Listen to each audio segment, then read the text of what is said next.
Iš tikrųjų, aš dabar kartais galvoju, kad Dievas man buvo labai gailestingas ir geras, aš turiu nuostabias dukras. Gyvenu tą gyvenimo laikotarpį, kai aš galiu pasakyti, aš esu laiminga. Kaifuoju nuo savo gyvenimo dabartinio. Iš tikrųjų, man labai gera. O šiaip visada noriu turbūt taip, jau kadangi amžiaus riba visada tam tikrus prioritetus dėliuosi. Aš esu tam amžiaus tarpsny, kad aš meldžiuosi ir visiems prašau tik sveikatos.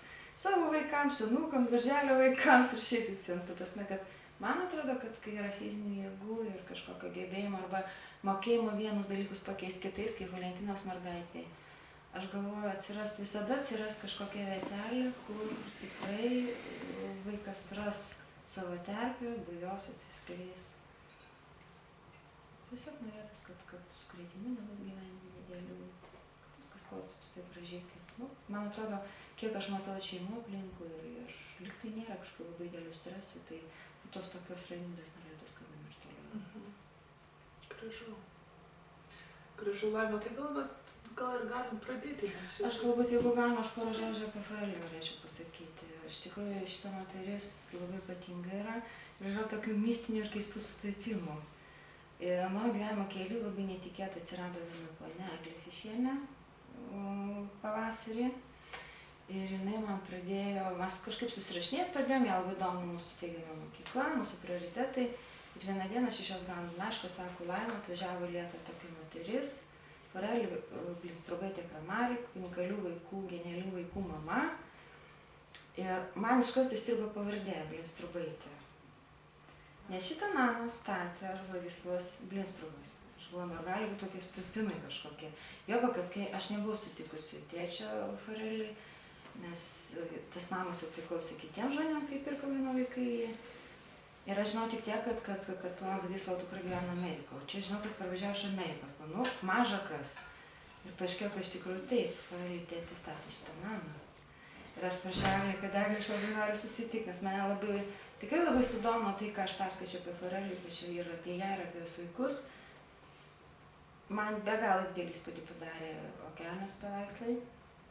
Tai iš tikrųjų visas darželis, kas 2 savaitės turbūt buvo visi tinklapiai tik tom ir buvo prasukti pavasarį. Ir paskui Farelį taip labai maloniai, kai buvo aš paskambinau, gavau, davė jos telefoną ir aš gavau teisę paskambinti. Farelį atvažiavo su mažuoju, su Aurelijum ir praleido čia visą dieną. Tai buvo balandžio mėnesį. Mes planavom susitikimą su tėvais balandžio mėnesį, bet kažkaip pakišo likimas koją, nes tas, ko labiausiai nemėgstu, lygos pakišo koją. Ir tas mūsų susitikimas taip staiga nusikėlė ir vėl keistas sutapimas. Prieš porą savaičių aš prisimenu Farelį, galvoju, kaip tik ruošiau skambinti Farelį. Ir kaip tik tuo metu vyko mugė ta mokykla. Parodų rūmuose ir mačiau, kad Farelį skaito pranešimą ten. Galvoju, pasakys, pamatė, kad aš skaitau pranešimą, dabar skambina, kviečia pas save. Galvoju, neskambinsiu, kad negalvotų, kad tas sutapimas paskatino mane pagalvoti. Ir kitą dieną Farelį skambino man. Žodžiu, kažkokie tokie telefoniniai dalykai keisti yra. Ir aš galvoju, kad iš tikrųjų, kad visiems mums yra įdomu, aš tas labiausiai tėveliam, kurie vaikelius augina, vis tiek sužinotų, kaip moteris ryžtas tokiam neeiliniam žingsniui visgi. Tai aš daug ką labai, turbūt mane irgi tas apstulbino, aš kai perskaičiau apie Farelį, aš iš kur moteris tiek drąsos, neleisti vaikus į standartinę mokyklą, rasti kažkokius ypatingus ugdymo būdus, kitokį buvimą, kitokį kontaktavimą su kitais žmonėm, kitas erdves ir galiausiai kaip atrast tą genialų grūdą vaike, nes kiekvienas mes tą mažą grūdelį genialumą turim. Bet dažnai aplinkybės tą mūsų genialumą kažkur nustumia, iškelia kitus dalykus. Ir kaip atrasti tą tikrai tavo esmę, kad jinai subujotų ir jinai teiktų pasiteikimą pačiam žmogui. Ir tai iš tikrųjų duotų, gal skambiai pasakysiu, bet iš tikrųjų neštų šviesą žmonijai. Nes kiekvieno genialumas tai yra, kaip aš sakau, pasaulio gerinimo yra. Tai mane labai daug kas stebina, iš tikrųjų, ir Lietuvoje tai yra labai neįprasta tie būdai, kaip jūs vaikus auginat, kokie buvo jūsų šeimos vertybės, kaip viskas klostės. Aš manau, tų klausimų aš manau labai daug, nes mes vis tiek dar einam tokiais daugiau inertiškais turbūt keliais, kažkiek daugiau mažiau bandydami ieškoti naujų kelių, bet ne tiek drastiškų, kiek jūs radot jų. Tai aš manau, kad tas tikrai labai įdomu, ta patirtis, ta drąsa, ryžtas iš būdai manau, kad tai turbūt įdomu labai yra. Tai gal jeigu gali, ačiū labai Laima už tokį. Aš trumpai labai, aš ilgai galiu kalbėti, visi žinau, aš labai kalbėsiu ir plėkti. Aš turėjau tik tai pridurti tokį įdomų sutapimą, nes kada aš buvau atvažiavusi į Ameriką, aš susitaupiau pinigus. Ir aš prisimenu, dar tais laikais, kai aš atvažiavau ir gyvenau, tai buvo dar, aš manau, 88 metais buvo labai sunku man išvažiuoti. Bet kada aš dirbau labai sunkiai, aš dirbau po 14 valandų per dieną ir aš visus tos pinigus taupiau ir išsiunčiau tėvui ir sakau, aš norėčiau, kad tie pinigai būtų pastatymui namą ir vėliau aš noriu padaryti kažką su mokykla, kažką su edukacija. Žodžiu, buvo toks mano mintis, nes mes turėjom su šeima mažą tokią mokyklėlę ir aš norėjau kažką tai vėliau padaryti ir aš išsiunčiau tos pinigus, jis pastatė šitą namą per didelės ašaras. Dėl to, kad buvo labai problematiška pastatyti tą namą. Nebuvo labai patikimų žmonių, bet vis tiek kažkaip tai, jisai pabaigė statyti namą ir jisai po to vėliau situacija tai primetė, kad jisai ir pardavė, buvo siuvykla ir po to įdėtas šitas darželis ir dabar mes čia sėdime. Ir aš jaučiuosi labai jaukiai ir savai, ne dėl to, kad tenais buvo mano tėvas, kuris pastatė šitą namą, bet toks sutapimas taip išeina, kad tu nežinai, ką tu gali padaryti gyvenime ir kas toliau galės valgyti vaisius tavo darbo. Ir mes nežinom, kad kartais negalime nuplanuoti. Tai čia toks yra labai malonus man sutapimas, kad taip įvyko, kad aš esu ir kad Laima yra nuostabus žmogus ir progresyvus, jinai nori inovacijų, jinai ieško. Ir tai labai retas dalykas, nes tai galėjo būti kitas žmogus, kuris visiškai net nenorėtų net kalbėtis su manim arba iš viso net neieškotų jokių inovacijų. O čia gal ta energija to namo ir pritraukia kažką tai naujoviško. Tai aš labai džiaugiuosi, kad aš šiandien esu šičia, tai pas jūs labai jauku ir kaip tu išremontavai tą visą namą ir kaip tu tikėsi šilumos. Labai dėkinga, šiandien patikrinau mokyklą, buvo labai jauku irgi, labai jauku ir jūsų mokiniai nuostabus. Žodžiu, geri atsiliepimai iš mano pusės ir aš norėčiau dabar, kad jūs tiesiog klaustumėte, klausimus, jeigu turite, aš pasistengsiu jums atsakyti.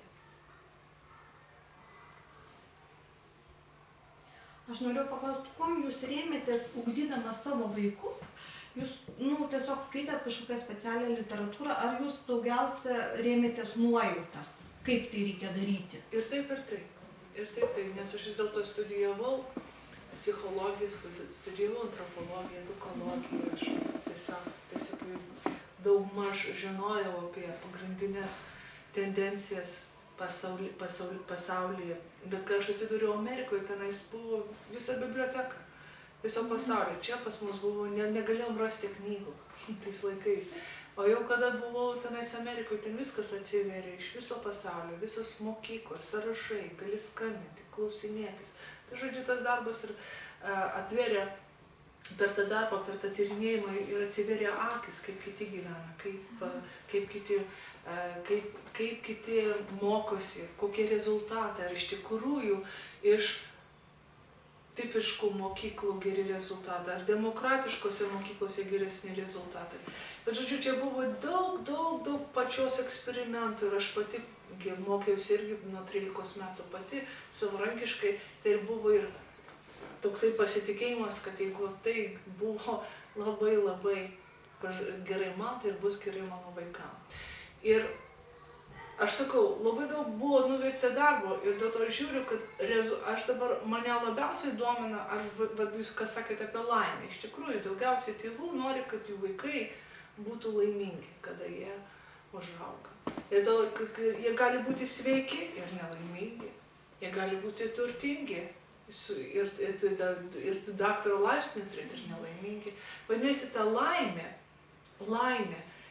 yra labai svarbu, bet aš dar sujungčiau tą tokią kombinaciją darną su laimė, meilė ir išmintį.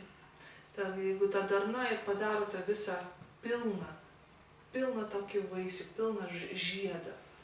Ir va štai, jeigu dėl to, kai aš dirbu dabar su vaikais, aš nesistengiu skubinti ir, tai, sakysim, treniruoti tą smegenų veiklą ten, kur tik tai išmintis. Dėl to, kad tai galima padaryti labai greitai, bet tada kompensacija bus kažkur tai kitur. Taip jis bus išmintingas, bet bus šaltas. Kas matėte Sniego karalienę. Labai gražus multfilmas, tai kad paliečia šaltumas. Jinai atėjo jau pas tokį vaiką, kuris jau šaltėja šiek tiek, jis turi to grubumo ar ko. Ir kaip senelė sako, kad pabučiuoja tą, kuris jau truputį kažkur jau šaltėja. Tai dar pašaltėja žmogus, kažkokia jėga, jisai priartėja prie tos jėgos kažkokios priartėja, dar pašaltėja vaikas. Tai tas šaltumas ir protingumas, ir jisai tenais darė tos formas, ir jis pjaustė, ir jisai viskas buvo labai normalu, ir jisai gana buvo laimingas.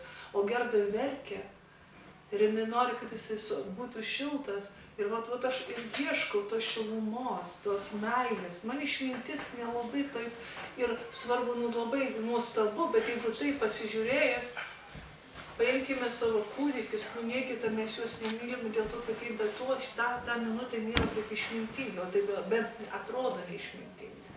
Tai dar kitas klausimas, ar iš tikrųjų jie neišmintingi. Bet tikrai reikalaujamės iš dvimečio berniuko Einšteino formulių. Tai mes mylėsim jį daugiau, jeigu jis tą mokės. Tai tas ir yra mūsų pats suvokimas ir mano, prie kurio aš priėjau, kad pats svarbiausias tai yra laikas. Šiltas laikas, per kurį mes būnam su savo vaikais, su jo draugais, su šeima. Tai yra dalymasis įspūdžiais, emocijom, mintimis. Tai yra filosofavimas ir sprendimas daug dalykų kartu. Ir kiekvienas turi savo nuomonę, mes su Rasa kalbėjom, kad jos vaikai irgi dabar jau pradeda, jos trečiasis berniukas pradeda būti savarankiškas, jisai mėgsta dabar jau kulinariją kažkokį, jisai daro savo produktus ir taip toliau, ir taip toliau. Žodžiu, aš manau, kad pats pagrindinis yra laikas, su kuriuo mes būnam su žmonėm. Nes tikrai, jeigu pasižiūrėkite savo užrašų knygutes, kiek jūs turite draugų, nėra jų daug. Bet dar būtų mažiau, jeigu iš viso mes su jais net nebūtume. Ir laiško neužtenka. Iš tikrųjų, kuo mes mažiau būnam su žmonėmis, tuo daugiau mes atšalstam. Ir tas pats yra su vaikais. Kuo daugiau mes esame su jais, tuo mes esame didesnis autoritetas, tuo ilgiau jie mus prisimins.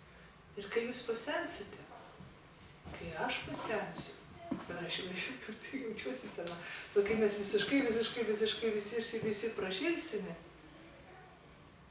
ar tai iš tikrųjų tai, kokią mes mokyklą vedėm, bus labai svarbu, ar kokie tenais jie profesūrą perėjo, kaip mes tenais raginom kažką, ne.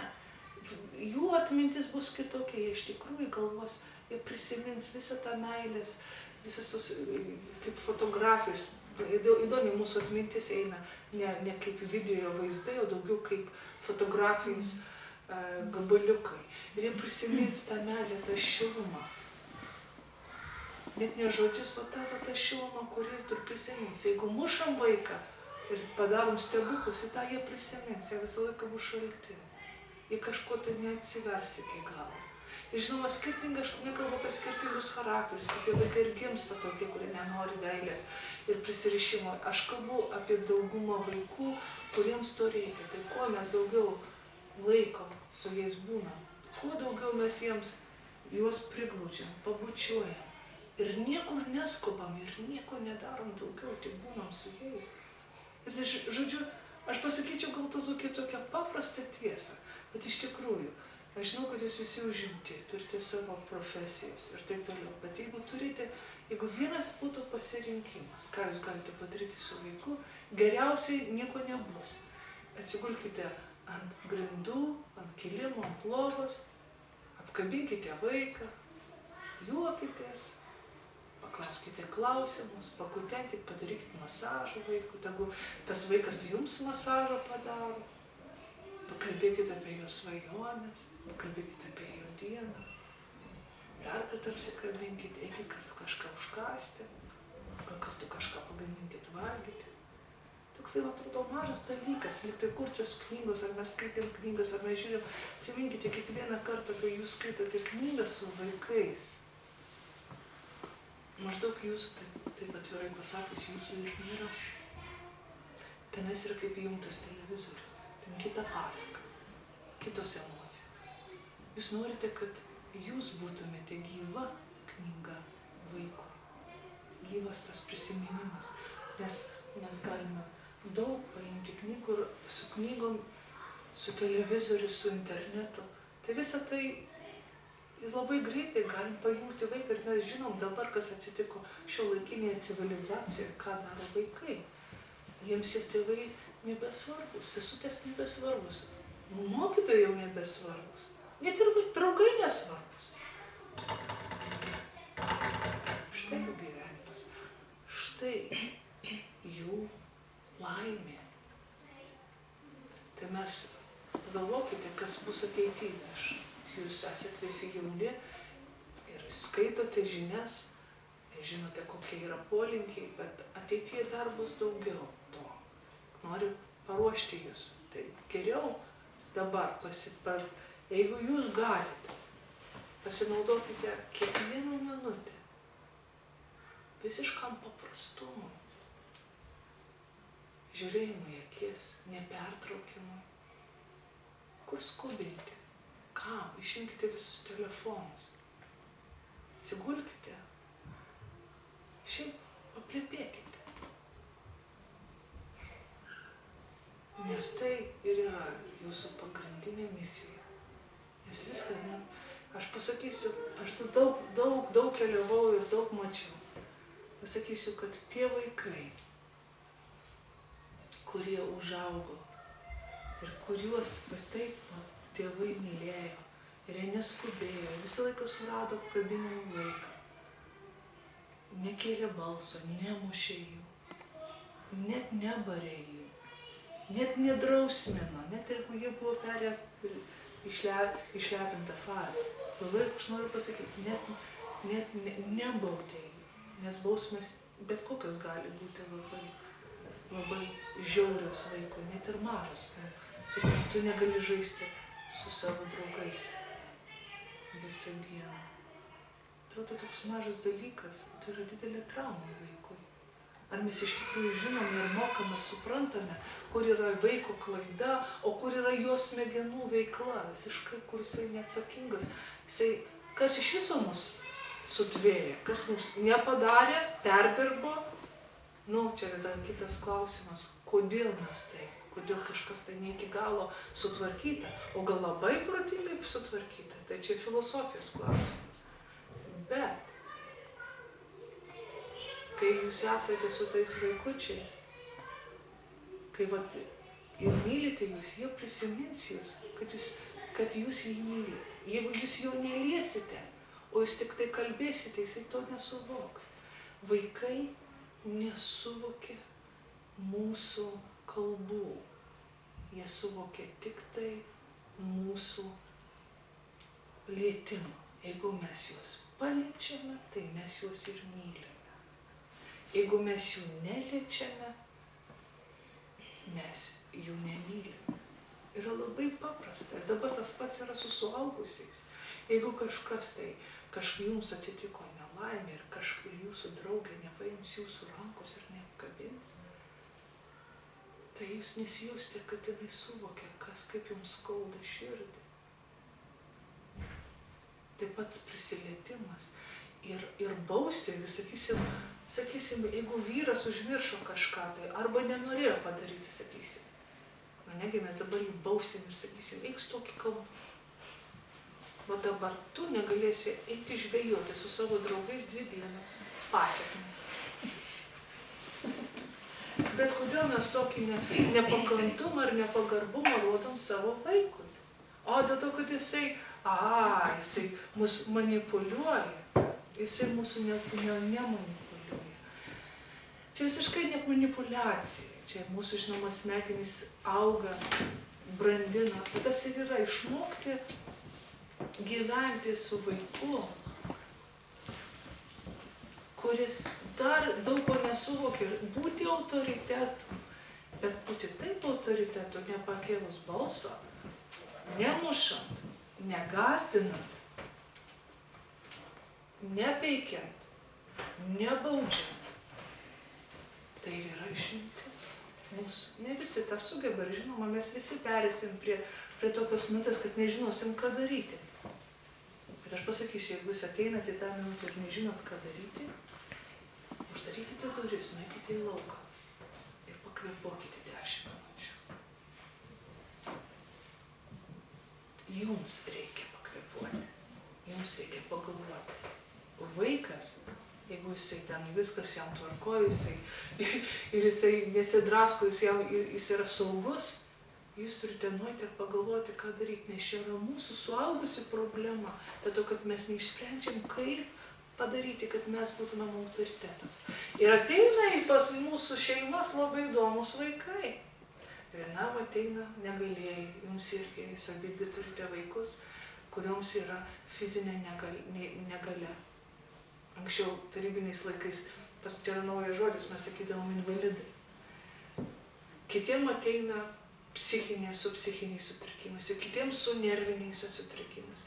Kiti ateina iš šeimų, kurie socialūs, kurie pastovi tenais geria, kiti išsiskyrė, pas kitus yra dar didesnės problemas, gali būti kažkokios kitos patologijos, lytinio problemų, kitos turi, kiekviena šeima ateina su tokiom problemom ir lyginti save vieną su kita neįmanoma. Dėl to, kad atrodo, kad mano vaikai, ar tavo vaikai, ar jūsų labai pažangus viską jie daro, mes pasakom, jie viską padaro. Liuktai, paimkim ir pakabinkim diplomą, kokie mes šaunus esam tėvai. Aha, o jeigu mūsų vaikai būtų invalidai, arba psichiškai ligoniai, arba jums nebūtų kojų, arba jūs būtumėte akli, arba šiaip jūsų vyras mušta jūs kiekvieną rytą ir vakarą, arba jūs kur nors būtumėte kur nors Urugvajuje viena, be jokių pažįstamų, reikia auginti vaiką ir nėra nei vyro, nei uošvės, nei nieko, žodžiu, kiekviena situacija yra sudėtinga.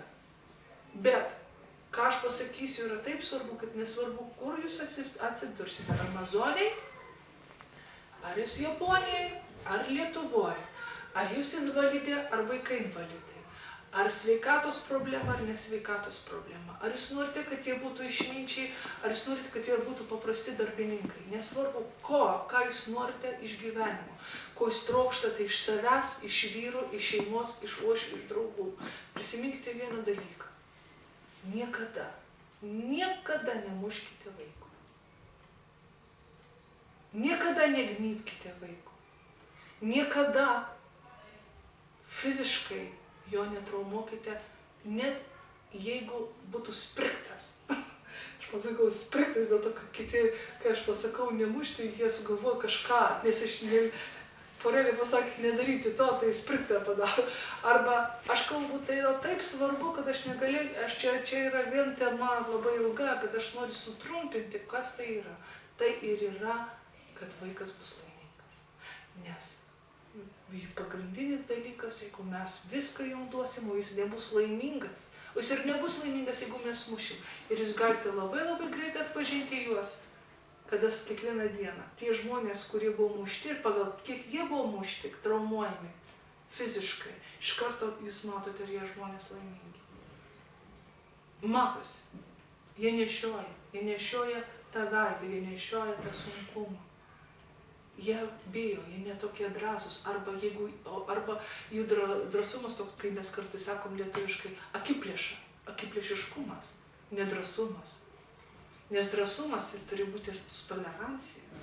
Nes aš galiu drąsiai eiti ir daryti, ką noriu, bet aš, jeigu nemyliu žmonių, aš būsiu akiplėša, aš eisiu ir užgausiu, aš darysiu kaip noriu, štai aš darau revoliuciją ir net neužjaučiu žmonių. Tai turi būti ta darna tarp meilės, išminties ir laimės. Nemušti vaikų, neliesti juos neteisingai, bet liesti juos labai, labai maloniai, su meilė. Su tokia meilė, kad pat kaip jūs kūdikį laikėte, tai mes turime išlaikyti tą vaiką iki pat senatvės. Iki pat paskutinės minutės, kai jūs gyvensite. Ar tai jam bus 10 metų, ar tai bus 20, ar 40 metų. Laikykite jį kaip kūdikį. Jūs ką tik papasakote apie savo mergaitę, kuri kur čia buvo. Kai gimsta vaikas, jūs turite vaikų savo arba turite draugių, kur turi vaikų. Pirmasis klausimas, ar jis gyvas? Ar gyvas mūsų vaikas?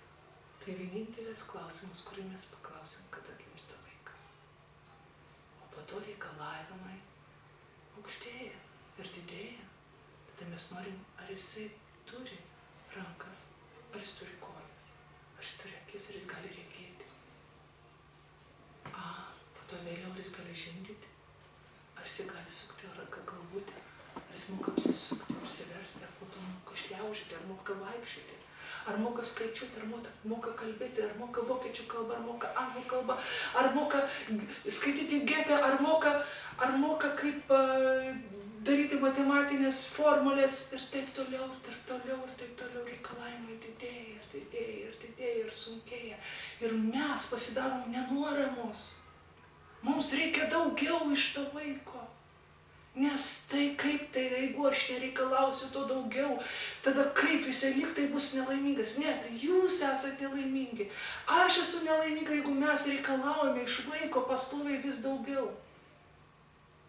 Jis ateina visiškai, žinoma, mes galime eksperimentai yra padaryti. Ir Rusijoje, ir Amerikoje. Mes bet ką galime padaryti su vaiku. Yra tokia pažanga, bet tai yra hitlerinis, septinio pobūdžio. Jos paima, jis su jais dirba, jos uždaro ir žinoma, jie turi savo produktą. Mes nenorim to.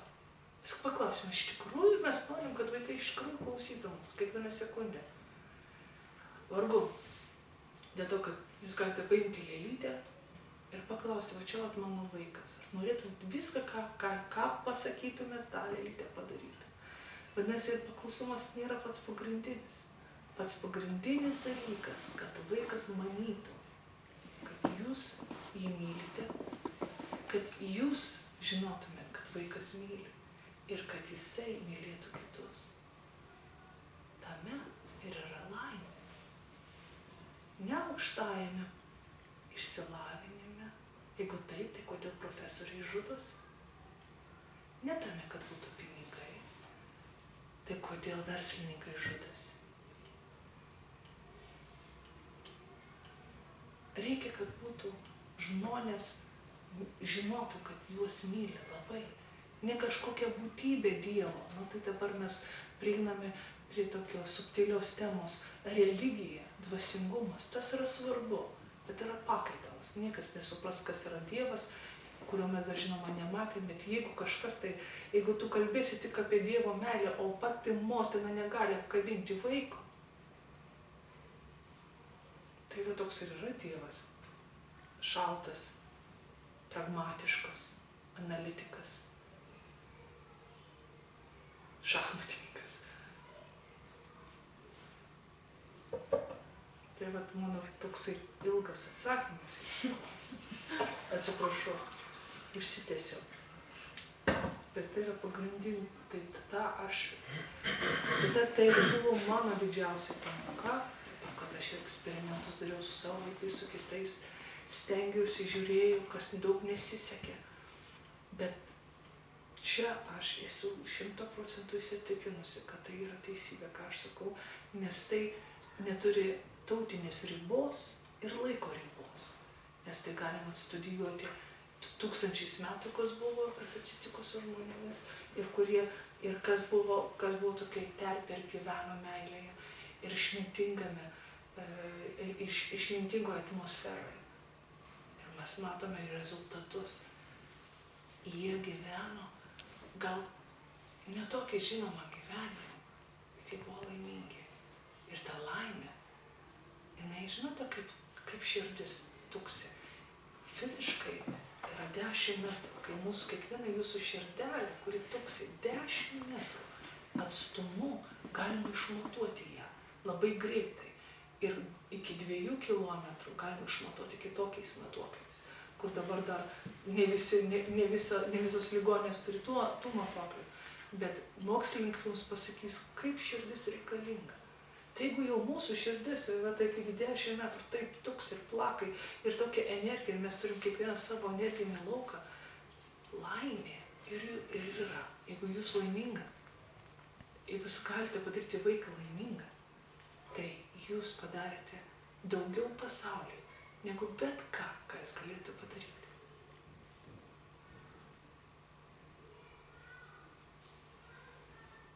Bet, pavyzdžiui, jūs šnekat ir aš labai to tikiu ir man atrodo viskas labai gražu, bet turbūt kiekvienam atsitinka tokių situacijų, kai tu suklysti. Ta prasme, netitinka to, ką jūs sakot. Ir, pavyzdžiui, aš iš karto kažką įsivaizduoju, kaip aš pasielgiu, kad šiandien atsitiko ir taip. Ir tada kaip savo atleisti, ar ne tik kaip atleisti, bet kažkaip tada atrodo, gal aš jau padariau kažką nelaimingą. Ta prasme, bet kažkoks toks kaip spaudimas truputėlį, o ir jums būna kažkokios graužaties, ir kaip jūs savo atleidžiat, kaip jūs žengėte toliau vėl šviesia galva, šviesia mintim į priekį, ir kaip jūs tiesiog eina toliau ir tikit. Nes aš irgi taip labai norėčiau, man viskas taip atrodo, iš tikrųjų aš to irgi siekiu, bet tikrai atsitinka, kad nebūtinai, aš nebūtinai darželio vaikus turiu omeny, bet ir savo dukterėčius, ir brolius, ir mamą, ir tėtį, ir draugą, ir visų šunį. Bet ta prasme, iš tikrųjų... Labai geras klausimas. Mes kiekvieną dieną klystame ir klysime. Kaip aš pasakiau, praėjusią kartą sakau, jeigu mes neklysime ir nedarysim klaidų, tai jau mes biorobotai, jau mes susijungia. Jau viskas, jau vadinasi netvarko, mes klysime. Aš tik tai supažindinu su ta tiesa, kur yra jumyse, kur iš tikrųjų tiesa, jeigu tai nebūtų tiesa, tai jūs ir užmiršite tai. Bet yra tiesa, bet jūs galite matyti, kai išeisite rytoj ir poryt ir rytoj ir gyvensite ir jūs galite sugrįžti, mums reikia priminti vienas kitam apie tai. Taip. Daug kas yra mūsų atmosferų, kur atskiria mus nuo tėvų, nuo vaikų, nuo vyro, nuo mūsų brangiausių žmonių. Ir pastoviai karas vyksta toksai. Bet reikia eiti į priekį. Atsikelti kiekvieną dieną. Gerai, šiandien bus dar geresnė diena, šiandien dar labiau. Tik prisiminkime tos principus, o kad jau tų klaidų bus visada. Ir nereikia save griaužti, reikia tik eiti į priekį. Darykim geriau. Gerai, man čia nepasisekė. Atsiprašykim vaikų. Pabučiuok, apsiverk. Sąžininkai pasakyk, viešpatie mano, aš čia, nepasisekė. Tikrai norėjau. Visiškai. Tegu vaikai mato, kad mes esame natūralūs, mes nesame robotai. Kaip aš pasakiau anksčiau, kažkas tai mūsų nedadirbo, kaip sakė. Ar perdirbo. Kaip tai bebūtų, ar mes nepadirbti, ar perdirbti, mes nesame tobuli. Bet mes kažkuo ir esam tobuli savo netobulybėje. Bet atvirumas, kad jūsų vaikai prisimės, kad jūs atvira, kad jūs pasakysite, kur yra jūsų klaida.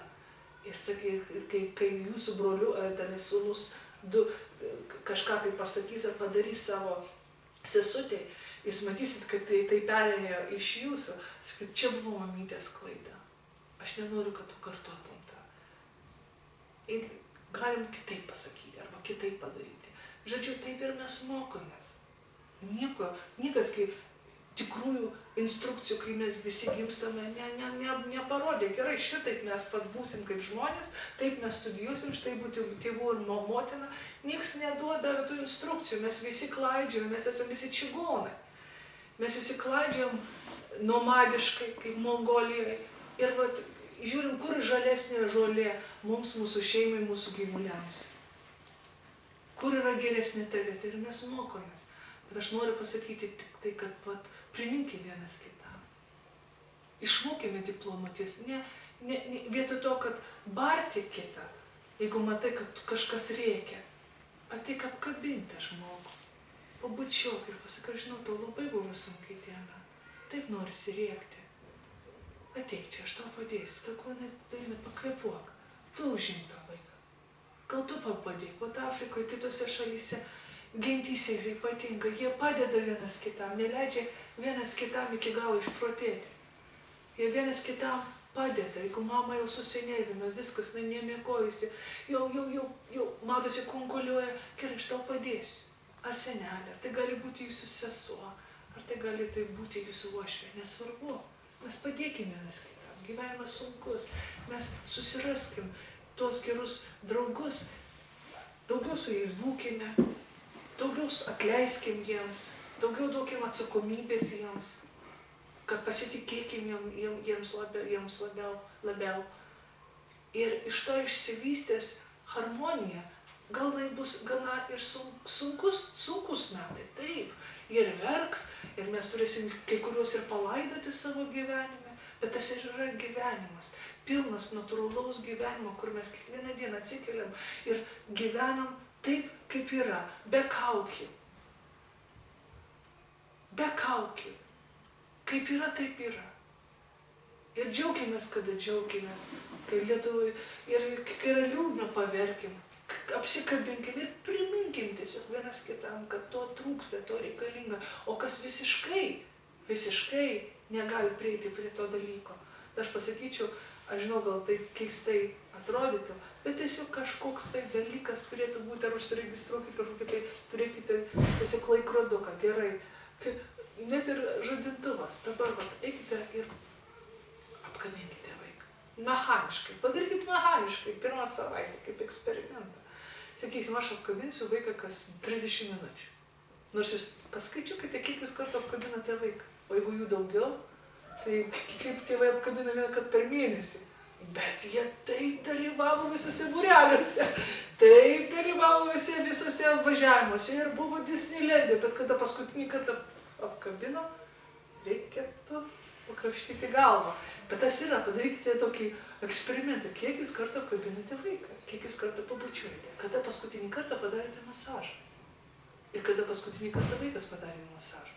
Net 1 metų vaikas gali jums daryti masažą. Net jį galite išmokyti taškinio masažo, galite daug ką išmokyti 1-2 metų vaiką. Padėti. Įdomu, invalidų vaikai labai paslaugus. Tie, kurie negali judėti ir kai jie turi savo vaikus, vaikai mato ir jie labai paslaugus, kai užaugo, jie labai dori pasidaro žmonės. Tai aš visą laiką raginu ir įkvėpiu kitus tėvus, bet patikėkite, jie bus laimingesni, jeigu jie jums paims ir paklos lovytę. Sakai, paprašykite vaiką, nu dabar, ar gali mane apkloti? Tegu jis apkloja, tegu vaikas viso apkloja, pamasažuoja, atneša gerti, pasiek man pasaką, man taip šiandien liūdna arba gera, nesvarbu, kokia nuotaika, taip ir sakykite. Ar gali man sušukuoti plaukus? Ar gali mane aprengti? Žodžiu, tegu jinai, gal pas jūs nieko nėra, gal nėra nieko, nei vyro, nei pažįstamų, nei draugų. Net yra kontaktas su vaiku. Nu, sugalvokit, jeigu tas vaikas jums ir padeda. Po to jūs jam padėtų. Taip ir turėtų būti. Tai vaikai pripras padėti. Ir vieną dieną, kai jums tikrai reikės pagalba, tai jis nori ir tą darysiu. Dabar viską mes už vaiką darom. Ir iškepam jam. Ir pasivom viską. Numeskam, nuperkam. Štai, viskas padaryta. Ir dabar po to klausim, kodėl taip vaikai tokie nepaslaugus. O Lietuva yra ypatingas toksai, tai yra ypatinga problema su padėka. Prisiminkite, yra daug kartų čia gyvenę visiškai lopšeliuose, darželiuose, mokyklose, universitetas. Nu, paimkim 25 metus laiko ir pažiūrėkime, ką jie darė. Per tos 25 metus visi jiems darė. Ar jie dėkojo, ar iš viso vaikus mokina padėkoti. Sakysim, darželį. Ateina, atneša. Ačiū. Niekas nemokė, labai mažai iš darželių mačiau pasaulyje, kur vaikai mokinami padėkoti už kiekvieną dalyką. Viską padėjo, šitai, batukus užmovė, einam į tą lauką, niekas nepasakė, ačiū, kad mane vedate, ačiū nedelė. Kodėl mes negalim mokinti vaikų padėkoti už maistą? Žinoma, čia yra, atrodo, konotacija su religija, bet iš tikrųjų, ką aš jums pasakysiu, labai įdomus dalykas. Žinote, kodėl anksčiau dėkodavo už maistą? Dėl to, kad yra įrodyta mokslininkų, kad jeigu mes padėkojame ir paprašome maisto, ar galime suvalgyti, jis neišskiria toksinų. Ar žinote, kad daugiau skausmų yra agurkui, pradūrus jam į odą negu mums? Jisai reiks daugiau negu mes. Ir moksliškai yra įrodyta, kad ar augalas, ar bakterija, ar gyvūnas, visiems skauda. Ir visi turi savo verkimą, kaip aš sakau. Tai kai anksčiau tuose multiplikaciniuose filmuose arba filmuose matydavot, kai paprašydavo, galiu obuoliuką nusiskinti. Kodėl prašė? Dėl to, kad neišskirtų toksino į obelis, į obuolį. Kodėl, jeigu jūs pamatysite žirafą, valgant akacijos lapus, jinai pavalgys ir po to toli nueis. Jinai neis čia pat, ne čia pat. Jinai praeis tam tikrą metrų tokį diametrą, nes visi augalai išskyrė nuodus apsisaugoti nuo žirafos. Tai dabar, viskas yra gyva, absoliučiai viskas gyva. Ir nesupažindinti vaikų su gyvybe. Ir kad, kai jie bus, žinoma, ir sveikesni. Jeigu ateis į obuoliuką, sakys, obuoliuką, ar galima tave suvalgyti šiandien? Aš žinau, kad tu toks mielas, toks geras, toks skanus ir tu viską jauti. Ir iš tikrųjų jisai jaučia. Aš kalbu ne apie dvasinius dalykus, aš kalbu apie paprasčiausius mokslinius atradimus. Bet tai dabar įeina ir į dvasiškumą. Padėka, kada tu kažkoks išlaukimas turi būti, pajautimas, vaikas turi palaukti, kada tas obuolys atsakys jam. Gal to jis ir nesugebės, galbūt būna tai fantazija. Dar jisai negirdi, anksčiau girdėdavo žmonės. Dabar mes tai truputį atsilikom, nelabai girdim, bet kada jau obuolys sako gerai, tai va dabar vaikas ir po to padėkoti, ačiū obuoliuk, kad tu man suteikė energijos, kad dabar jau mano ačiū, kad pasiaukojai. Vietoj to, kad mes pultumėm į vegetarizmą arba į kažkokią tai vietos dalį, visiems skauda. Ir kopūstui, ir žuveliai. Taip, gentys ir davo, jie prašo, jie laukia briedžio arba elnio.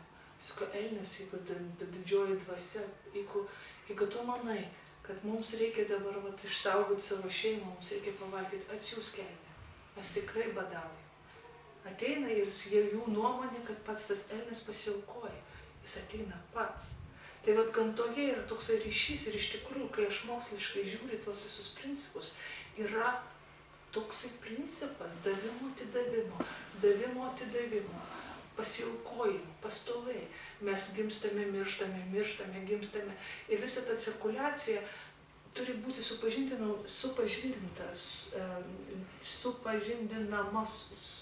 mūsų vaikams. Dėl to, kad mūsų vaikai turi užjausti medelį, krūmelį, padėkoti, kad kažkas taip pašokuoja jūs padėkoti. Ir mums reikia mokinti vaikus padėkos. Nes jeigu jie padėkos, tada jie ir net pastebi, kad kažkas tai daro gero. Jeigu jie nepadėkoja, jie taip ir nesupras, kad kažką mes darom jiems gero. Išmokinti. Dabar jūs žinote, Lietuvoje yra didžiausia problema. Kažką gero padarėte. Ir niekas taip nepasakys ačiū, neparašys laiško ačiū. Arba net, jeigu tai būtų net per elektroninį paštą, vienas žodis ačiū net nepasakys. O tik pavogs idėjas, pasisavins ir taip toliau. Žodžiu, čia yra ta karta, kuri nebuvo išmokyta padėkoti. Ir suprasti, kad mes esame vis dėlto vienybėje. Ir dėl to, kad tas vaikelis mūsų mažesnis, kuris gal toksai atrodo protingas, bet jisai labai yra išmintingas savo esybe, savo netobulybė, gal jo protas kitaip veikia, bet jeigu mes dar negalėsim ir demokratiškai sugalvoti, kaip mes čia galim egzistuoti šeimoje po vienu stogu, tas ir yra brandumas. Bet aš manau, kad tie principai labai svarbus. Amerikoje daugiau yra išvystyta padėkos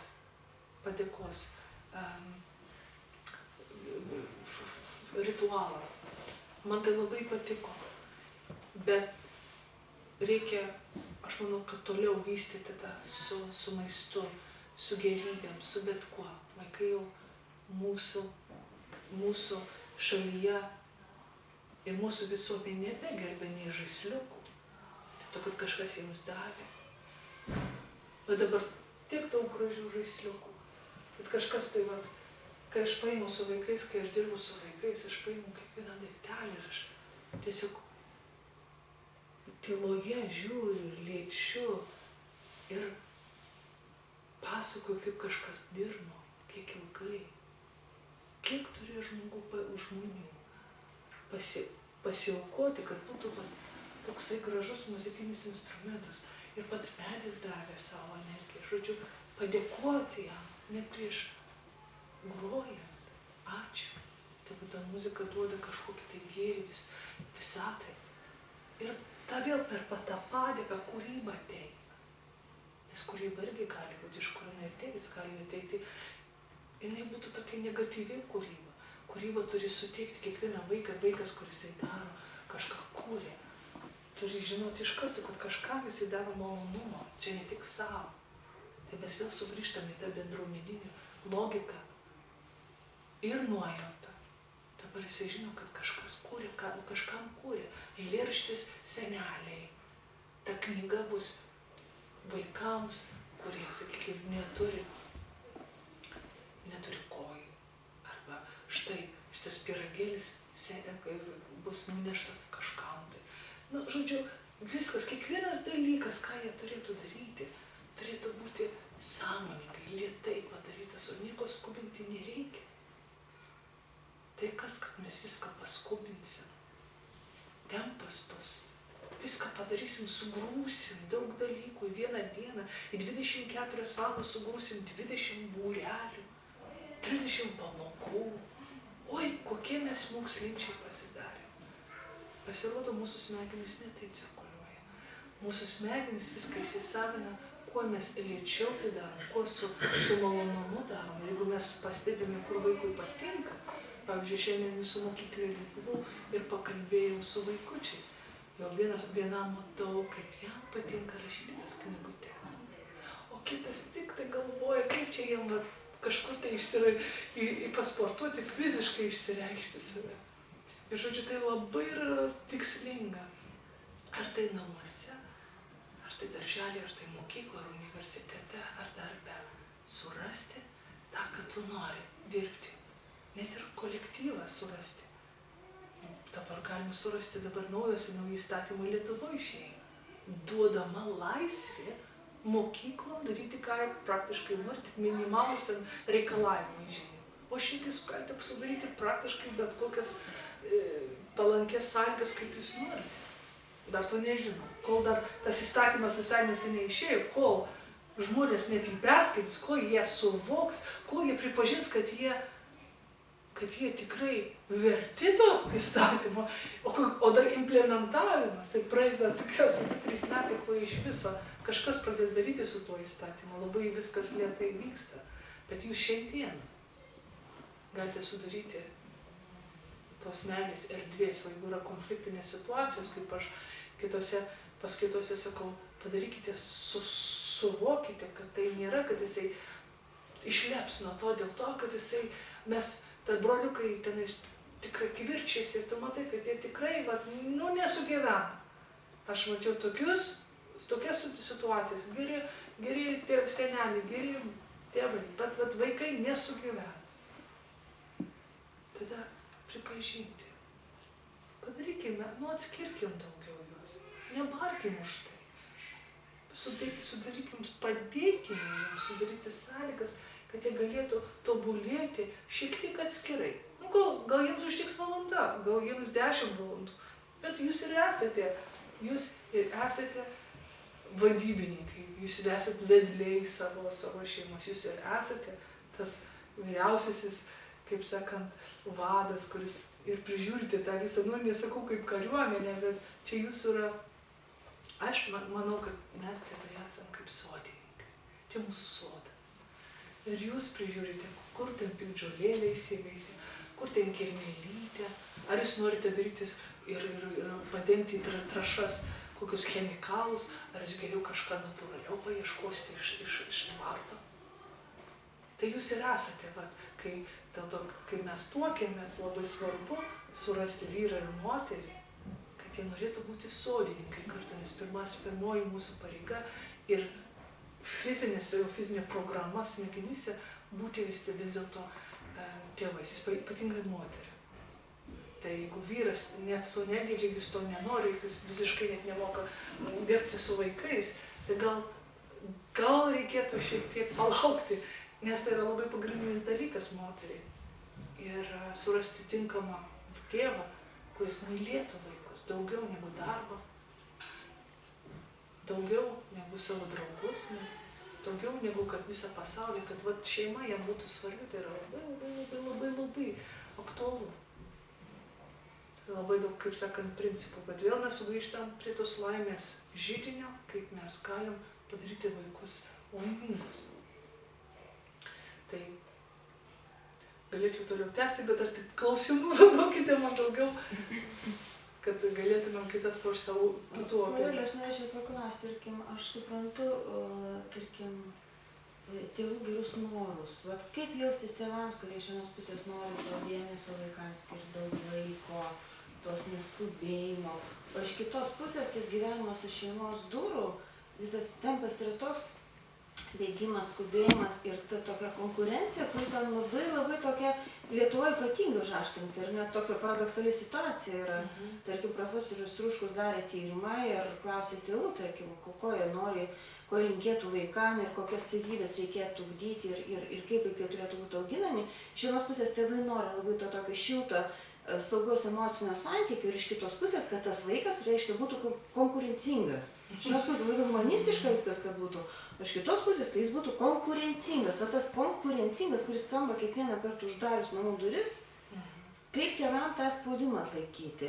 Ir tai kartais prideda prie tikrai dėlių paradoksų. Tada gal tų ketinimų ir labai gražiai turi, neskubėti, leisti vaikui, tarkim, ramiai augti, jo tempu, eiti per savo gyvenimą, bet aplinka ne tik, sakykime, galbūt, ir mokykla, ir draugai, ir giminės, ir visas pasaulis, atrodo, spaudžia tai, kad tu visur pas mus akcentuojama konkurencija. Ir akcentuojama, kad konkurencija tai yra kažkas, kas gimdo geresnį produktą.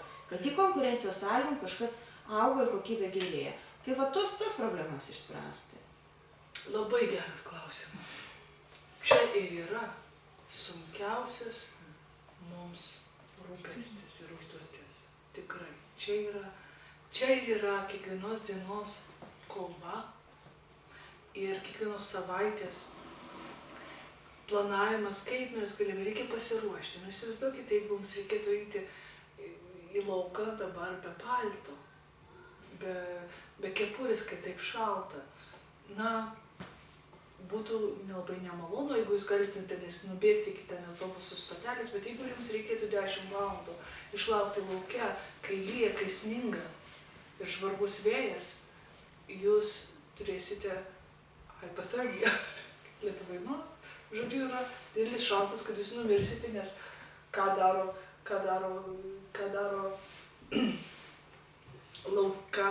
kariuomenėje. Mokina, pirmasis dalykas, ką daryti, kaip greitai turėti pastogę. Taip? Tai vadinasi, jau turi logiškai išmąstyti, kas yra pats pagrindinis dalykas iš gyvenimo. Pavyzdžiui, gal kas žino, kokie yra 5 dalykai patys pagrindiniai iš gyvenimo. Patasi lauke ir kažkur tai tau reikia kažką 5 dalykų greitai turėti jau krepšelį pasiėmus lauke, norint išgyventi. bet jie yra labai tokie paprasti.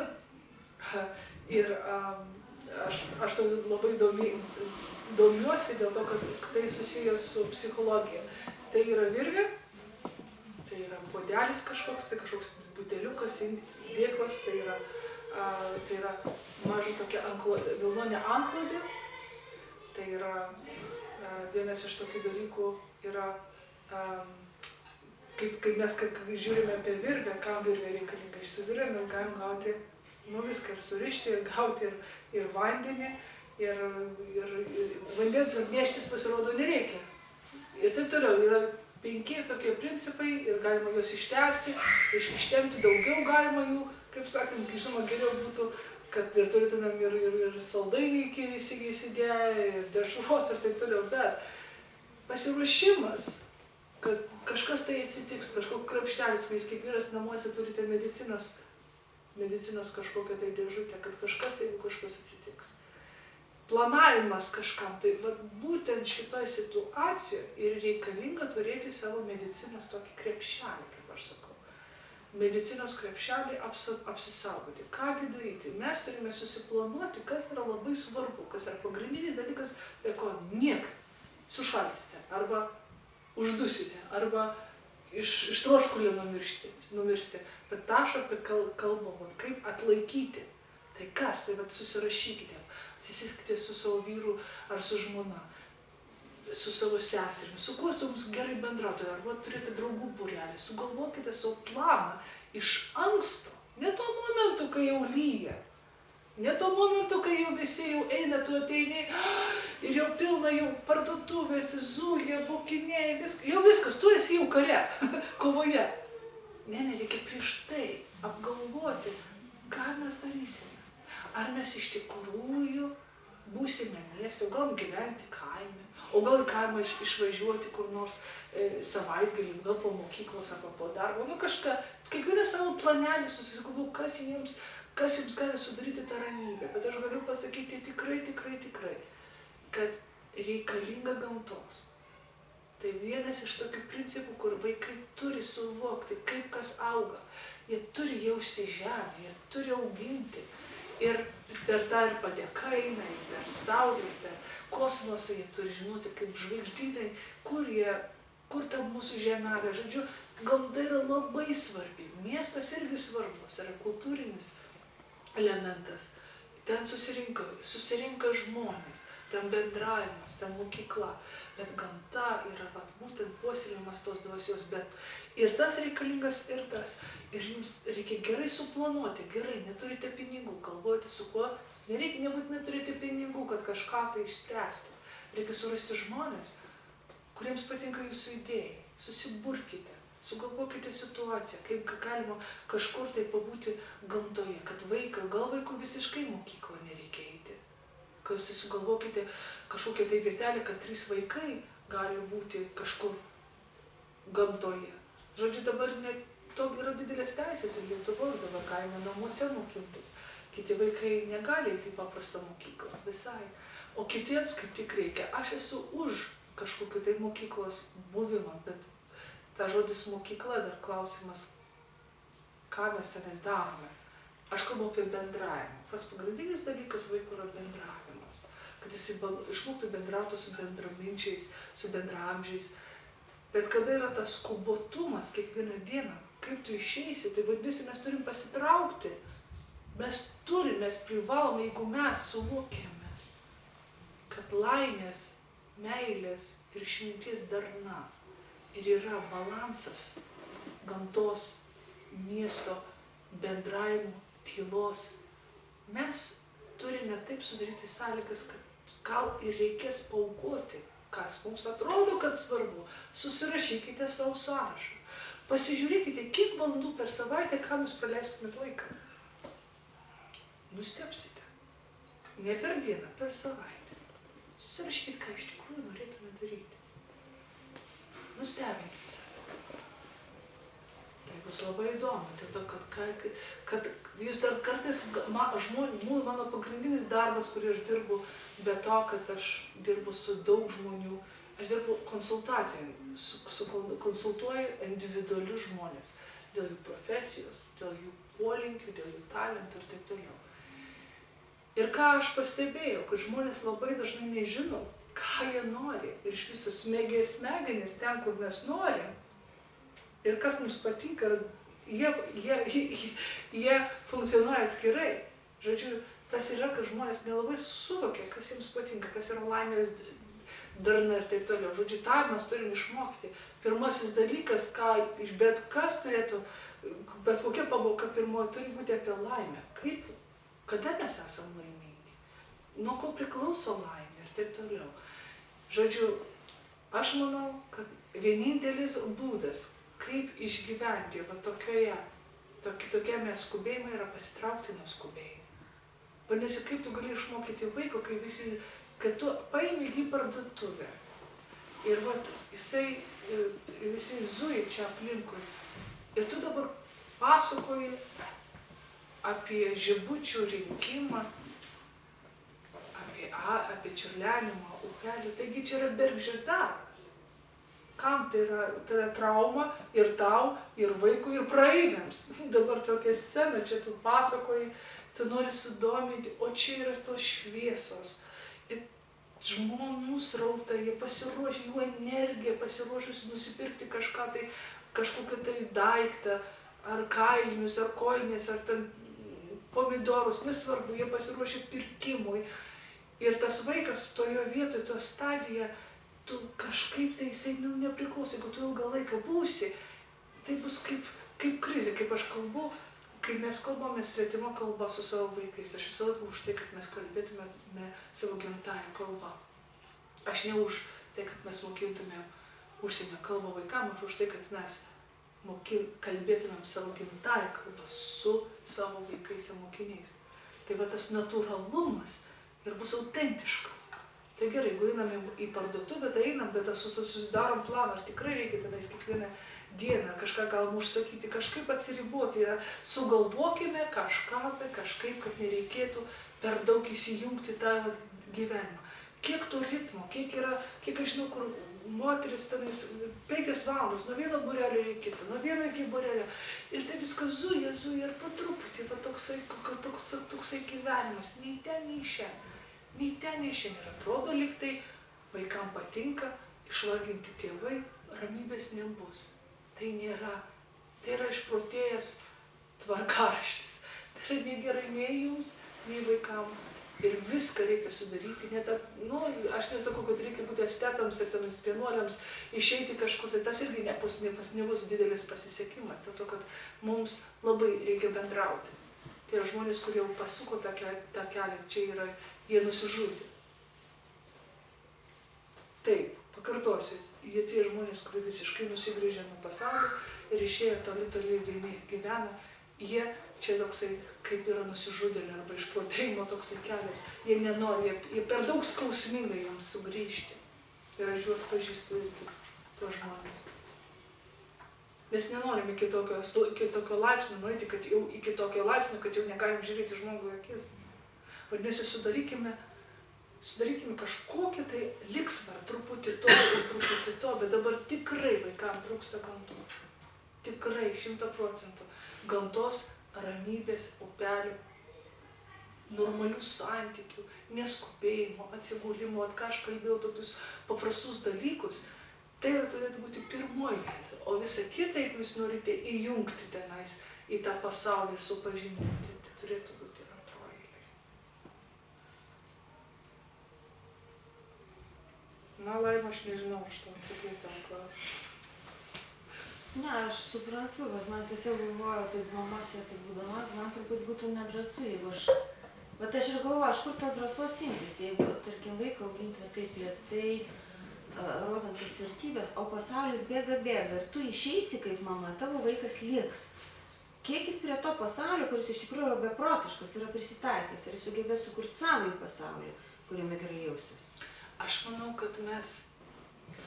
Vienas iš... Tiek aplinkai neįtakoja. Aš noriu pasakyti skirti nuo žmonių. Aš noriu pasakyti, kad vienas iš didžiausių problemų čia vien tik kalbant apie mūsų smegenų veiklą. Moksliškai tariant, žmonės nelabai tikslus prognozuojant ateitį. Labai daug klaidų padaryta būtent toje vietoje. Jie nemoka prognozuoti, kas bus vėliau. Ir jie, būtent sugrįžtant prie laimės principų, mes arba padidinam, pavyzdžiui, mes visą laiką manom, žmonės daugiau mano, kad bus blogiau negu iš tikrųjų bus ir kad bus geriau negu kad iš tikrųjų bus. Sakysime, atostogos į Graikiją, po to tenais į Egiptą. Įsivaizduojame, išpučiam tokį, bet kai pati pačios atostogos yra netokios jau smagios ir tiek jums laimės nesuteikia, kaip jūs manėte. Tas pats yra su nelaimėmis. Pasirodo, tie, kurie būna paralyžiuoti ir kurie netenka ir savo ir akių, ir kojų, ir kurie turi baisiausios nelaimės ir iš karo tie kažkaip tai termostatas tas atsistato ir jie vėl pasidaro, beveik sugrįžta į tokią pačią normalią būseną, psichinę. Čia mūsų yra apsauga. Mūsų smegenys taip jau suformuotas, kad maždaug sugrįžti į tą pačią kaip gumą. Čia guma. Taip. Sugrįžta į tą pačią formulę, į tą pačią vietą, tą pačią tamprumą, į tą pačią vietelę. Tai mes maždaug taip sugrįžtam. Tai kokie jūs esate dabar laimingi, jeigu jūs manot, kad tenais gausite papildomą mašiną, papildomą šalį valdyti, papildomą, jau maždaug laimės per daug ir nepasidarysite daugiau, nes jau jūs turite kiekvieną savo maždaug termostatą laimės. Bet mes jį šiek tiek galima pakeisti vaikam.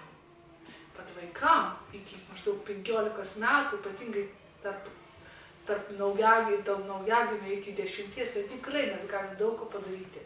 Bet jau kai jau mes suaugėmės, kaip molis sulipę, jau daug maž, jau galite jums padarysiu, jums sutaupysiu daug pinigų. Kai pasakysiu, jeigu jūs manot, kad kažkokią tai kelionę padarysiu su labai laimingai ir apsimokės sutaupyti tiek ir tiek pinigų, tikriausiai tai yra neteisybė.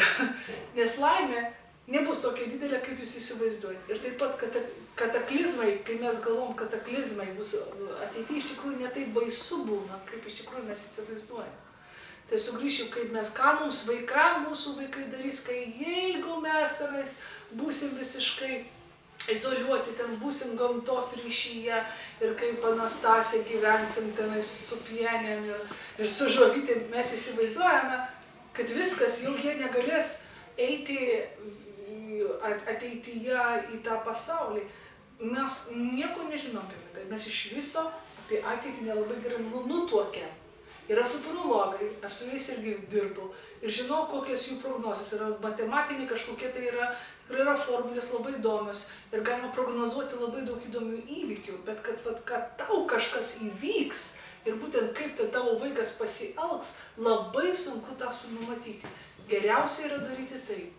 Tu laimingas, vaikas laimingas ir tai ir yra pradžia. Kas ten bus, ką mes žinom, jeigu apsiverstas pasaulis, kaip visi sako, tai ką mes ten žinom, gal būsim kokiam bunkerį, supranti? Ir mes nežinom, kas bus ateityje, gal gražiau, gal ateis, mes tikrai nežinom. O gal jūsų vaikų visiškai nieko nereikės, gal jisai nuspręs, jis norės keliaus po viso pasaulio, išeis nuo jūsų.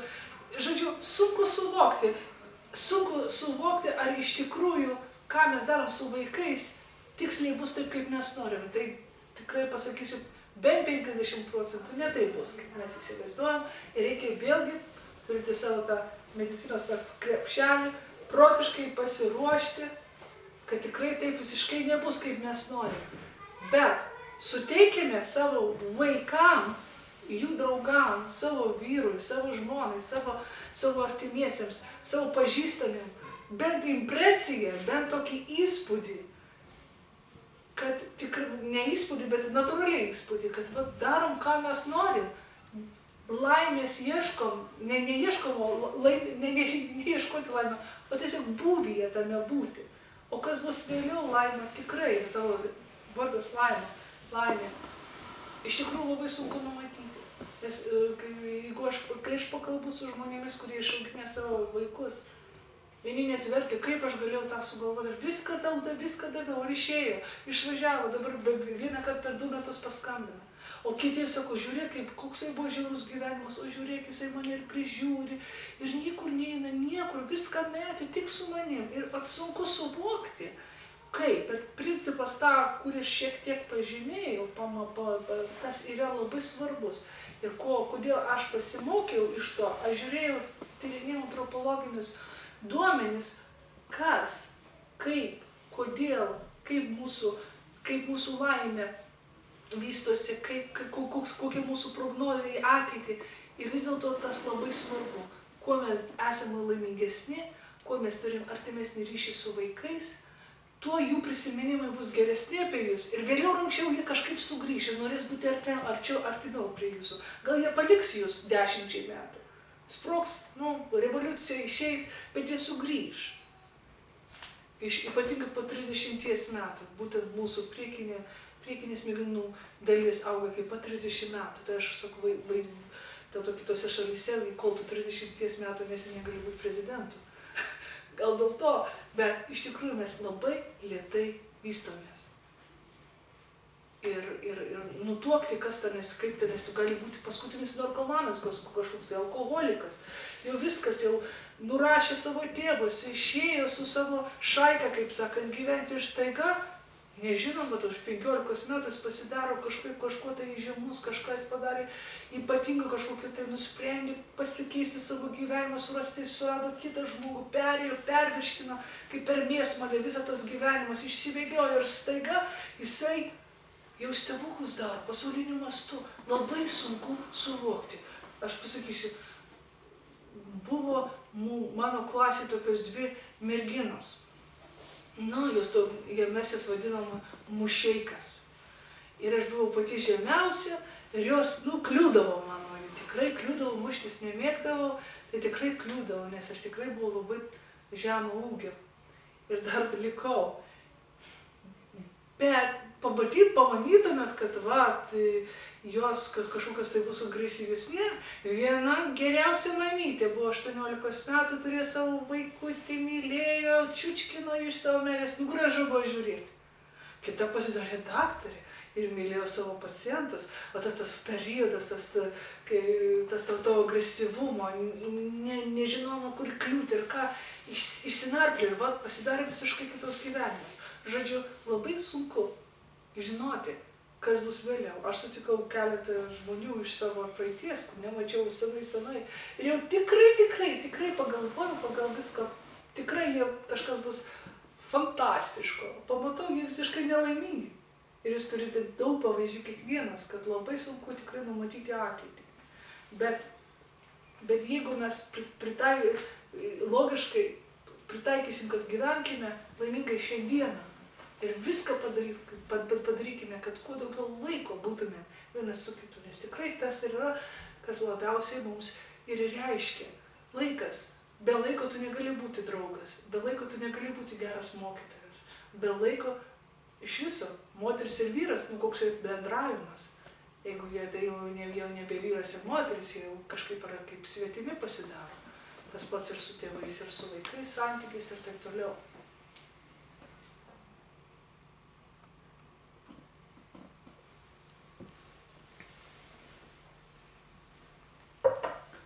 Reiktų įsiklausyti į vaiką, jį jausti, mylėti ir tapti kažkokiu vedliu, ar ne, tiesiog. Taip, reikia įsijausti, reikia išmokti nekalbėti. Aš žinau, kad tai yra toksai sunkus dalykas, bet po kiek laiko, kai jūs priprasite nekalbėti su vaiku, kur jisai kalba dažnai, nes vaikai labai mėgsta kalbėti. Ir galėsit suvoksite, kad jūs galite gulėti ilgą laiką ant žolytės kur nors ar ant sofos ir apsikabinę tik klausytis. Padarykite eksperimentą, pasižiūrėkite, kiek jūs kartų galite nieko nesakyti. Labai mažai kas, nes aš kai savo tyrimus dariau, labai mažai kas gali tą padaryti. Jie pastoviai kažką kalbės. Nurodinės, kažką pamokys, o stengtis nieko nesakyti. Ir tik priimkite, pasižiūrėkite, kaip jo pasaulis, koks jis yra brandus, tų vaikų pasaulis. Aš praktiškai, kai aš pamatau vaiką, čia mano tai silpnybė, aš apakstu iš jo grožio, man taip yra jisai įdomus. Aš žiūrėjau šiandien mokykloje keletą vaikų ir ta mergaitė man pasakoja, man taip gera, nes aš matau ją tokią, jinai tokia turtinga savo visą esybę, kad man nieko daugiau nereikia. Tik pat klausyti jos, kaip gera. Tas principas, nenoriu aš jos auklėti, nereikia, mes turim užmiršti, kad mes turim kažką auklėti, ten kažką tai, vis kažką tai, greitai kažkokios tas idėjas jos pačios išsirutuliuos, jeigu mes išmokysime vaiką išsakyti, pasisakyti, būti atviram, išspręsti problemas. O mes ar pasidaliname su vaikais savo problemomis? Sakyti, jeigu vaikui 5 metai, sakau, viešpatie mano, aš turiu tokią situaciją. Kągi daryti? Vaikas pės, ką mama, gal aš galiu padėti? Štai galima pradėti nuo mažų. Aš turėjau tokią visiškai neseniai situaciją. Čia Lietuvoje kitokie yra matmenys. Ir aš žiūriu, sakau, aš taip noriu tą stalą turėti, taip, bet netelpu tas, ką daryti? Greitai sueina jau, stumda, pasikvietė į pagalbą kitą savo brolį ir, žodžiu, duoti kažkokio tai, kad jie išspręstų problemas, padėtų mums. Aš prisimenu, mano tėvas tai labai dažnai darydavo ir man labai patikdavo, aš manydavau, kad tikrai aš tokia protinga. Nebuvo lyderis dėl to protą, bet jisai įjungė, jis įjungė mane, kai man buvo 10 metų daryti jos scenarijus. Jis pilną žinoma darbą turėjo, bet jam reikėdavo greitai, ką daryti, sako. Jisai man sakydavo. Sako, ką tėveli? Sako, aš turiu didelę problemą. Sako, ką tėveli? Sako, scenarijus yra 10 puslapių, o jie vis dėlto reikalauja tik 2. Ką daryti? Sako, tėveli, trumpink. Sakau, kaip sutrumpinsi šitą? Sakau, nežinau, aš neturiu laiko. Tėveli, aš gal ką nors padėti. Taip, tik tai tu gali. Ar gali sutrumpinti man? Sakau, leis pabandyti. Taip jisai mane supažindino su pagalba. Tai galėjo būti scenarius, tai buvo kulinarija, tai galėjo būti tvarkymas, tai galėjo būti pokalbis su visuomenė ir taip toliau. Bet jisai mane įtraukė į savo ratą ir aš niekada neužmiršiu to, nes visą tai, ką jis padarė, viskas net ir pasiteisino, visą, ką aš nupiešiau, realizavosi vėliau, visą, ką aš sukūriau, jisai leido man kurti gyvenimą ir išklausė manęs, tai aš tą patį darau ir suteikiu savo vaikam. Jiems kartais net atsibosta, sako, mama, vėl mes svajojam, ką jeigu darom praktiškai kažką, nes tai dabar jau į kitą eina pusę, nes aš net per daug kartais tą darau, tai jau patys mane jau stabilizuoja, mama, darom kažką, dabar jie irgi savo turi asmenį, kai kurie vaikai daugiau praktiški arba analitiški ir daugiau nori mažiau svajoti, daugiau dirbti ir darbuotis, bet žodžiu, aš suteikiau tą ir kiek tenais persisunkė, kad ten per daug aš įpyliau to, tik tai iš ten ateitis parodys. Bet pats pagrindinis dalykas, kad jie žino, kad jeigu kažką jie svajoja, tai būsiu aš šalia. Dar yra vienas toks labai įdomus dalykas. Žinote, kai mes ruošiame vaikus į gyvenimą, mes daug šeimų sako šitai, jeigu kada tu baigsi mokyklą, tu viską ant savęs, kada dirbi. Ką tu kaip pasiklosi, taip išmiegosi, o dabar nesimokai. Negalėsi į universitetą, būsi darbininkų, statybininkų. Ir šiaip, tu esi ant savęs, nes tu turėsi savo šeimą, tu turėsi išlaikyti, manęs čia nebus. O reikėtų viską atvirkščiai pasirodo sakyti. Pasakyti kažką panašiai. Nesvarbu, kas atsitiks tavo gyvenime. Tu nesimokysi, būsi be darbo, visą laiką būsim kartu. Aš vis tiek kažkaip tau padėsiu. Žinai, nesvarbu, ar tu būsi darbininkas, ar režisierius, ar poetas, ar prezidentas. Kokia tau bus bėda, aš vis tiek būsiu su tavimi. Aš vis tiek kažko tau padėsiu. Taip, 2 galvos bus daugiau negu 1. Kodėl mes taip negalim pasakyti? Kodėl mes įvarome vaiką į tokį stresą, traumą, jau viskas jisai vienas kaip piestas, viskas turi viską vienas, jeigu vienas gyventi, neįmanoma vienam iš viso gyventi, mes esam priklausomi vienas nuo kito. O kodėl nebūti priklausomi nuo tavo artimiausių žmonių? Kam priklausyti svetimiem? Kam mes sudarom tokį įspūdį, kad vaikas turi priklausomyti svetimiem, kurie visiškai jo nemyli ir neturi jokio bendro artumo jausmo? Ką jeigu mes vaikam pasakysim, vaikeli, jeigu tu nesimokai, gali sudarykit savo sakinį. Bet aš žodžiu, dėl to nesijaudinu, kai aš kalbu su vaikais, pas mane net nėra tokių žodžių apie mokymąsi. Mes niekada nesimokome namuose, nes čia yra kitas lygis, mes jau nesimokome, mes gyvename. Tas gyvenimas ir yra mokymasis. Nemokymasis gyvenimas yra mokymasis. Tai mes jau dirbam, mes jau ruošiu vaikus kurti. Dabar, ne už 20 metų. Tai jie ir kuria. Aš jais pasitikiu. Jie ir kuria. Jeigu aš jais nepasitikėčiau, ir jeigu tai jie tada krautųsi, kaip tas, žinote, ta coliukė, kaip ta kurmis, 3, 4, tada skaičiuoja ir jie galvoja, kad kada ateityje tenais bus tokia bėda ir aš turėsiu tenais vieną žmoną užlaikyti už 3 vaikus viešpatį. Taigi čia trauma. Kad tu parodai, kad tu būsi visada. Kada tu niekada neatsisakysi pagalbos. Nesvarbu, kur jis nusmuks. Ir nesvarbu, kokį jis pasirinkimą padarys. Tai ir yra meilė.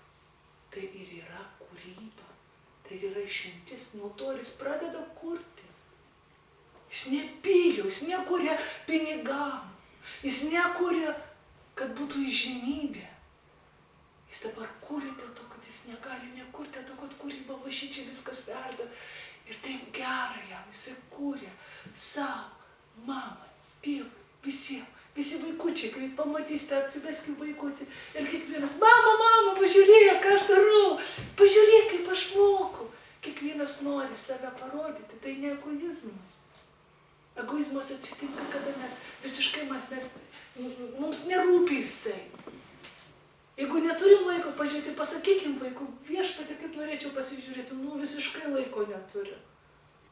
Aš tik tai turėsiu minutę laisvo laiko, būtinai sugrįšiu ir pasiklausysiu, palauk manęs. Čia meilė. Taip, tu tenais kukulius ten verdė, tu kažkaip tai užsiėmus, ar telefono, ar kažkas atsitiko, kad tau reikia kažką daryti, bet tu pasakei vaikui, kai sugrįši, nes tai labai svarbu. Visai neseniai Ilja, mūsų 4 vaikas, priėjo prie manęs ir jis visą laiką jau pradiktavęs yra apie 40 knygų. Pirmoji knyga, kai jam buvo 6 metai. Ir įvairiose sąlygose jisai kūrė.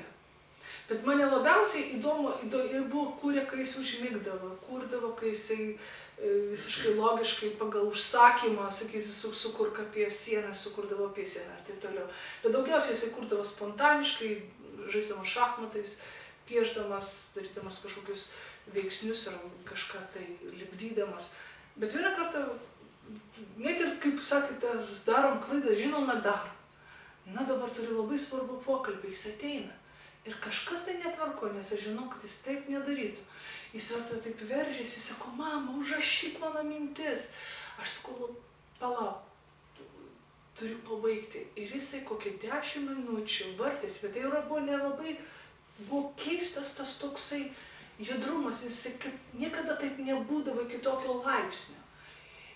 Aš galėjau anksčiau pabaigti tą. Aš nežinau, ką jis norės daryti, aš nesuvokiau tuo momentu, kai jis nori užrašyti savo mintis. Aš galėjau, jeigu tai būtų, tai va tas ir yra, tuo momentu jis užmiršo, kad iškelti kažkokią tai ženklą, parodytų, kad čia yra visiškas reanimacinis dalykas, tučto jau reikia pribėgti prie to reikalo. Bet aš nepadėjau ragelio laiku, bet po to aš padėjau ir po to jis atsigulė ir jam viskas aptemo ir jisai kalba. Jisai kalba, iškalbėjo kokią valandą, aš užrašiau visas jo mintis Ir po to jisai jau po to atsibunda. Tai čia pirmą kartą, jisai niekada transų tokių nebuvo ir aš visiškai nemėgstu, kai vaikai įeina į tas vietas kažkokias tai. Man patinka, kai jie logiškai gali pasakyti, sukurti, išsijausti. Bet yra pirmas toksai jausmas, dalykas, kad jis taip įvyko ir aš nepagavau. Tai kaip man, kaip tyrinėtojui, tai buvo labai svarbus dalykas ir kažkoks tai, tai jau net aš užmiršau, su kuo aš kalbėjausi, matote, tas buvo svarbiau. Bet atsirinkimas, kas svarbiau tuo momentu? Tu turi arba pabūti su žmogum, arba išplauti indus. Ką tu padarysi?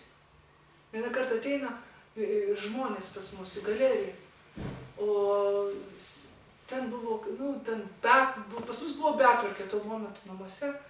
Ir aš sakau, neatsakykite jiems, nes reikėjo jiems praeiti pro mūsų namą, norint praeiti pro į galeriją. Ir aš sakau, ne, dabar čia reikia dar išsimauti, aš tuo momentu buvau duše, bet kitko. Jis sakau, ne, čia nereikia, noriu viskas, kad būtų tvarkingai. Ir po to, sakau, ką aš darau? Tvarka buvo svarbiau už žmogų. Aš greitai kviečiu, viskas bus, tegu ateina, nesvarbu, kokiam stovi mes esam. Iš tikrųjų, atėjo tenais, ar jie žiūrėjo tenais, kur tenais kas netvarkinga, ar tikrai žiūrėjo, kad aš buvau susivėlusi, ar ten su šlapiais plaukais. Ne. Jie atėjo ir tas buvo bendravimas ir mes pasidalinom ir daug ką sužinojome. Ir tas buvo svarbiau negu kad tvarka. Amerikoje labai yra būdinga. Jeigu tenais netvarkingas namas, tai tu negali tenais pasirašyti ant jų tvarkaraščių, kad gali pasimatyti su jais. Jums labai viskas pas jūs turi būti gana, viskas jau užplanuota, sutvarkyta, pasiruošę visi, išsigarbanuoti, išsidažę. Žodžiu, viskas labai turi būti, kaip mano vaikas, tėvas sakydavo, ciulka, viskas. Točka в точку. O tas ir yra, kada tu nori susitikti su žmogum, pas tave yra toks noras. O jam svarbiau yra lankoti drabužius. O vietoj to, kad galėtų aš prisimenu, labai daug, tūkstančiai tų epizodų, kas vyksta Amerikoje, kai norisi susitikti su kuo nors, sako, tu labai norėčiau, jūs sąžininkai tikrai sako, kad turiu sulankuoti drabužius. Keista, aš galvoju, kodėl negalima kalbėtis ir lankuoti drabužius tuo pačiu metu? Bet taip jie to negali, nes išmokinti kitos principų. Taip pat mes ir turime mokinti vaikams, kas yra svarbiau. Ar tokie kažkokie dalykai, kurie yra, neįmanoma jų net vertės. Aš vakar atsivežiau, mano mama miršta ir aš atsivežiau dėžę iš savo tėvo, dar nepabaigtos knygos jo rašyti ir sakyti, ir kurios nuotraukos, kurių aš niekada nemačiau. Ir tokia maža nuotraukytė kažkokio tai giminės ar tavo senelės. O tokia dydžia nuotraukytė ir jinai tau svarbiau negu kad $1,000,000 reiškia. Reikšmė, vertė, ką mes vertinam. Nuotraukas, kaip norėčiau pamatyti savo gyvą senelę, kurios nemačiau. Arba senelį, arba kažkokio vertybės. Mes nubaudžiame vaiką dažnai už kažką, tai sakykime, jam reikia, aš turiu labai daug pavyzdžių, kada tėvai, jeigu kažką vaikas gerai padarė, sako, ne, o dabar tau yra bausmė, tu negalėsi, sakysim, susitikti su kažkuo, arba eiti į dailės klasę. Mes darėm dailės visokius kursus vaikam ir mokyklėje buvom atidarę. Dėl to, kad jisai kažką tai blogo padarė, čia buvo pasekmė. O tam neturėtų to būti. Mes baudžiame jį, kad jisai negalėtų kurti. Tas ir yra problema nuo pat palučių. Nuo pat palučių pas mus problema yra, kad mes nemokame atskirti, kas esminis dalykas gyvenime. Be ko mes gyventi negalime. Mes negalime gyventi be bendravimo. Uždarykim bet kokį žmogų, tą žino, žvalgybą, tą žino, kariuomenę, bet kokį sveiką žmogų uždarykime į tamsą vienatvę.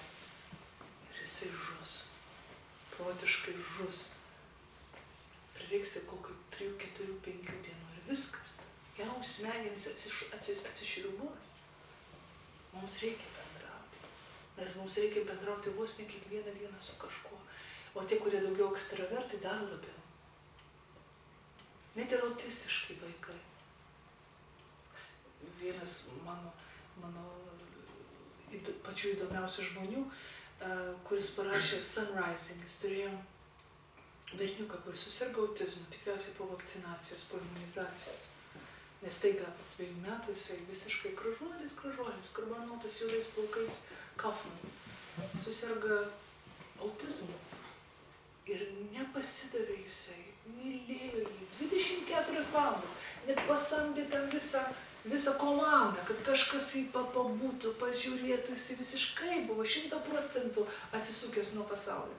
Ir vis tiek tas atkaklumas, darbas, meilė ir kągi, po 2 ar 3 metų jisai buvo ne tik normalus, jisai baigė ir po to aukštai, ir dabar visuomeniai tarnauja. Žodžiu, nepaleisti, nemanyti, kad tai jau yra viskas, jau bergžiau, mes neturėsim nieko, nepadarysim su to vaiku, jeigu jis atsigrėžė. Ar tai jis yra nusikaltėlis, ar tai yra, ar jis invalidas, ar tai autistas, ar žmogus, kuris jau nebegerbė jūsų. Ar tai vaikas, kuris jau nebegerbė, kažkokia trauma įvyko. Nesvarbu, kokia tai situacija, atsiminkite, galima daug ką, galima padaryti stebuklus. Ir laikas, meilė, prisilietimas, bučinys, geras žodis, gera intonacija. Tas visas jūsų dėmesys padarys visiškus stebuklus. Tas ir yra svarbiausia. Bendravimas, meilė, vaikai jūsų. Jų vaikai, jų draugai. Kaip yra dažnai, kad aš matau, kad išsiskiria šeimos, draugavo šeimos, stiprios išsiskiria. Vienam reikia vienoje šalyje būti, kiti dėl darbo išsiskiria. O jie išskiria patį pagrindinį dalyką. Draugystė, nes draugystė yra neįkainuoja. Už jos pinigų negali padėti. Ypatingai ta draugystė, kuri išsivystė net nuo vaikystės. Tai tenais, neįmanoma apsakyti, kaip yra tai svarbu, jeigu jie toliau tęsia savo draugystę, jie augina vaikus ir jie turi panašią filosofiją ir dėl pinigų išvažiuoja į kitą šalį. Čia yra klaida, patikėkit manim, nes atstumas išardo santykis. Mes nepalikime savo draugų, nepalikime savo artimiausių draugų. Ir tą patį mes kažkalbu apie mūsų vaikų draugus. Jeigu jūs pamatot, kad vaikai labai gerai bendrauja su savo bendramžiais, tai reikia viską sudaryti, kad jie daugiau galėtų būti. Kad jie galėtų kurti daugiau. Vadinasi, jau jų smegenys sutarė, kaip sakant, magnetizmas toks yra. Jie galės daug maž būti. Gal bus toks etapas, kol išsiskirs vėliau, mes nežinom, kas bus. Bet pasinaudokim tą progą, kad jeigu jie sugyvena, jeigu sutarė, tai čia yra didelis stebuklas, didelė laimė. Tai didelė laimė sugyventi, būti harmonijai, būti suprantamam, būti mylimam, išklausytam. Didelė laimė.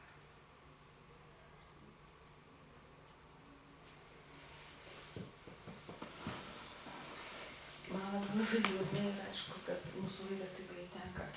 Aš realiai galima klausyti turbūt nesustoti, nes tikrai gyvenimiška patirtis ir unikali mamos patirtis. Tikrai realiai labai ačiū už tai, kad skyrė šitą vakarą. Ačiū labai, kad aplankei mūsų mokyklą, labai dėkoju už tai.